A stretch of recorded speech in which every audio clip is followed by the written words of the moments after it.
a commencé avec une amie qui faisait des colliers, qui m'en a offert un.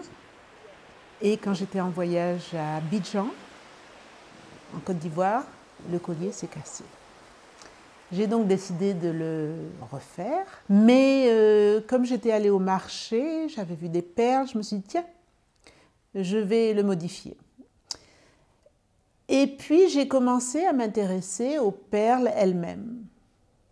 Donc je les ai amassées, je les ai collectionnées, elles étaient belles, elles étaient de toutes les couleurs, elles étaient attrayantes. Et un jour, Banou me dit Tonia, ce collier que tu portes autour du cou, j'en ai besoin pour mon travail. Ah bon? Bah, je lui ai donné mon collier, mais j'étais intriguée parce que les tradithérapeutes, d'habitude, ne travaillent, je pensais qu'ils ne travaillaient qu'avec les plantes. Et donc j'ai commencé à lui poser des questions.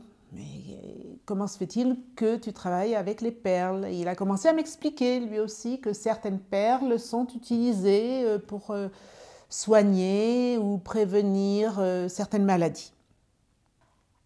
Alors là, j'ai commencé à l'interviewer, je l'ai mis devant mon armoire à perles et je lui montrais chaque perle, je lui disais qu'est-ce que tu fais avec ça? Voilà, il me racontait et moi je prenais des notes. Et j'ai ensuite continué à interviewer des tradithérapeutes. Tous les tradithérapeutes n'utilisent pas les perles pour guérir ou prévenir les maladies, mais certains, dans certaines ethnies, oui. Par exemple, lorsqu'une fois j'accompagnais Banou chez les Dogons au Mali, mon intention, en plus de l'aider, était également de voir si les Dogons utilisaient les perles pour prévenir ou guérir les maladies. Et le guide qui était avec nous m'a dit, mais tu sais, Tonia, mon oncle, j'ai un oncle qui, lui, est devenu prêtre grâce à une perle. Mes oreilles ont pointé et je lui ai demandé si on pouvait aller parler à son oncle. Alors, on a grimpé, descendu des rochers, enfin, des falaises de Bandiagara au Mali, chez les Dogons. Et on est allé interviewer ce vieux monsieur qui nous a raconté comment il a trouvé sa perle. Et ces prêtres, qui sont d'une religion animiste, Dogon, trouvent donc leurs perles par la transe ou la maladie. Et chaque ethnie, chaque tradithérapeute presque a sa manière d'utiliser les perles. Cette perle, qui est un chevron en verre, un chevron à 7 couches superposées, fait à Venise, a été utilisé par les colons pour la traite, pour les échanges. Ils échangeaient donc des perles de ce genre contre des esclaves de l'ivoire ou de l'or. La plupart des échanges, la perle faisait partie des matières qui étaient échangées, hein, mais il y avait aussi beaucoup d'étoffes, des armes, du métal et des perles. Donc la perle faisait partie des monnaies d'échange, si tu veux. Et cette perle spécifiquement avait à peu près la valeur d'un esclave mâle adulte. C'est terrible.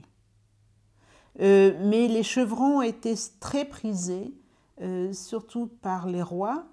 On voit, il y a encore pas mal de photos qu'on peut voir dans les livres ou Internet, avec des rois du Cameroun et du golfe de Guinée portant des gros chevrons, justement.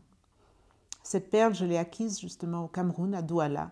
J'étais étudiante et je n'ai pas pu acheter tout le collier qu'il y avait. Il y avait un grand collier, je regrette encore, mais je n'avais pas les sous à l'époque. C'était déjà très très cher, c'était encore très très cher. Là, on a des perles qu'on appelle des perles islamiques. Pour nous, islamique, c'est la période, environ du 7e siècle après Jésus-Christ jusqu'au 14e siècle. Et ça, c'est une morphia en verre qui a été fabriquée à Fustat, qui est à présent le Vieux-Caire. Fustat était un quartier où il y avait des verriers et donc des fours très chauds, et Fustat a brûlé et c'est maintenant le Vieux-Caire. J'ai acquis ces perles en Mauritanie, à Nouakchott. Elles ont dû venir à dos de chameau, à travers le désert, du Caire jusqu'en Mauritanie. Il y avait déjà, Ibn Khaldoun disait qu'il y avait une caravane par an de 12 000 chameaux qui partaient du Caire vers le Mali. 12 000 chameaux, ça fait beaucoup de perles, beaucoup d'étoffes, beaucoup de commerce. Et donc ces perles sont peut-être venues par ce chemin-là, et ensuite elles sont retrouvées à Nouakchott. Alors on ne les trouve plus beaucoup, d'abord parce qu'elles sont vieilles, et ensuite parce que les Mauritaniennes pensent que ces perles préviennent des accouchements difficiles. Et donc, comme il n'y en a plus beaucoup, elles les cassent et elles donnent des morceaux à leurs filles ou aux femmes de leur famille qui vont accoucher pour les protéger de l'accouchement difficile. Il y a d'autres perles qui sont intéressantes. Tu as des perles ici en cornaline. Il y a des perles ici en cornaline et en quartz qui sont très très vieilles. Elles datent du néolithique. On le voit à la façon dont le trou est fait. Il est conique, c'est-à-dire qu'il n'avait pas de manière de faire un trou tout droit. Le trou est conique, il le faisait à la main, quoi, avec un appareil, avec des appareils très très rudimentaires. Mais on voit bien que c'est fait perle par perle, et ça a été très dur certainement pour eux de faire ça. Mais on en trouve encore dans le désert. Voilà des perles millefleurs, millefiori de Venise, qui servaient à la traite également, à l'échange avec l'Afrique et avec l'Amérique du Nord. Et ces perles, vous voyez par exemple celle-ci, qui a une sorte d'étoile sur fond blanc. Il semblerait que pour les saracolés tradithérapeutes du Sénégal, elles soigneraient la folie, elles aideraient à soigner la folie. Par exemple, ce collier-ci, ce sont les perles en bronze qui sont des scorpions, faits au Burkina Faso, selon la technique de la cire perdue. Et j'avais envie de les mettre en collier. Donc le bronze va bien avec le rouge, donc j'ai pris ces autres perles rouges qui sont les perles de traite qui viennent d'Europe à l'origine et qui ont été échangées contre ivoire, esclaves, or par les Portugais, les Français, les Anglais, les Hollandais, enfin tous ces colons qui sont venus en Afrique et qui ont fait la traite. Et ensuite, ça me suffisait pas, et comme il y avait un petit trou là, je me suis dit tiens, je vais accrocher quelque chose. Et j'ai accroché des petites perles de Kifa rondes. Kifa est une ville de Mauritanie. Les perlières de Mauritanie les font à la main, chacune est différente, mais ces perlières sont parties et elles n'ont pas laissé leur savoir. Et donc, ce sont des perles qui deviennent extrêmement rares maintenant. Voilà, et donc ce collier, je l'ai élaboré simplement autour de ces scorpions. Et ensuite, je commence à chercher, à documenter, si vous voulez, une fois que j'ai fait le collier, à documenter chacune des perles. Donc, les scorpions, quelle est la signification des scorpions? Le scorpion, si on le porte chez certains, serait une protection. Peut-être c'est un peu la même idée que l'œil contre le mauvais œil, la khamsa contre le mauvais œil en Afrique du Nord ou ailleurs. Donc c'est comme ça qu'ensuite je documente. Pour chaque collier, je mets mes notes de côté face à la photo de ce collier.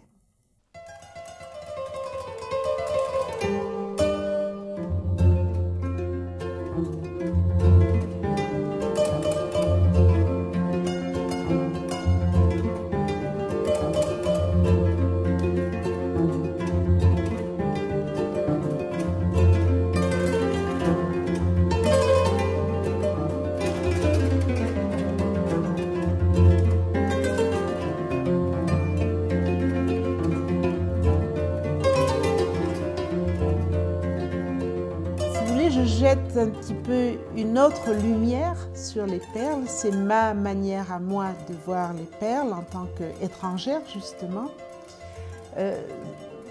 Je crois que ça ajoute au fait que les perles ne sont pas juste un bel objet, mais qu'elles font partie des rituels. J'ai écrit tout cela pour que plus tard, justement, les ethnographes, les archéologues puissent comprendre que la perle n'est pas juste jolie, mais qu'elle a un contexte culturel, social, qu'elle fait partie de certains rites et rituels, et que c'est un peu comme les masques, si vous voulez, c'est pas juste un joli objet qu'on met au mur, c'est quelque chose qui est chargé, qui a une valeur spirituelle parfois pour les gens qui les utilisent en Afrique. Un de mes objectifs est également de faire en sorte que les responsables de musées se rendent compte que la perle a une valeur comme les masques ou certaines sculptures, et donc un jour il y ait une salle des perles dans les musées, dans les grands musées. Une salle des perles où on remettrait la perle dans son contexte social et culturel. Et en plus, je me suis aperçue que tout ceci est en train de se perdre aussi. Un des prêtres Kedjo que j'avais interviewé au nord du Mali me disait que quand il était petit, il y avait 15 prêtres Kedjo dans son village. Maintenant, il est seul. Donc les gens abandonnent ces croyances. Ce sont des croyances qui maintenant sont remplacées soit par la médecine, disons, moderne, soit par d'autres religions aussi, que ce soit l'islam, le christianisme. Et donc les gens abandonnent ces croyances et bientôt il n'y aura plus de trace de cela.